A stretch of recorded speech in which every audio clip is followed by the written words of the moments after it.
જાપ્તાના police કર્મીઓની બેદરકારી ફરી એકવાર છતી થઈ છે। એસએસજી હોસ્પિટલમાં સારવાર માટે દાખલ કરાયેલો કેદી જાપ્તાના પોલીસ કર્મીને ચકમો આપી ફરાર થઈ ગયો છે। અમદાવાદના આરોપીને પાસા હેઠળ વડોદરા સેન્ટ્રલ જેલમાં મોકલાયો હતો।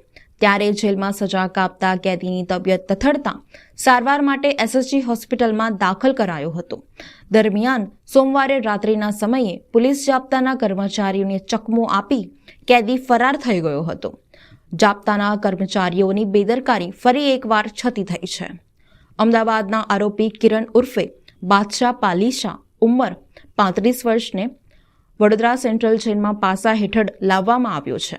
છેલ્લા કેટલાય દિવસોથી આરોપી જેલમાં સજા કાપી રહ્યો હતો, પરંતુ 3 દિવસ પહેલા કેદીની તબિયત લથડતા જાપ્તા હેઠળ જેલમાંથી તેને સારવાર માટે એસએસજી હોસ્પિટલમાં દાખલ કરવામાં આવ્યું હતું, પરંતુ સોમવારના રાત્રિના સમયે કેદી જાપ્તાના કર્મચારીઓને ચકમો આપીને દવાખાનામાંથી ફરાર થઈ ગયો હતો।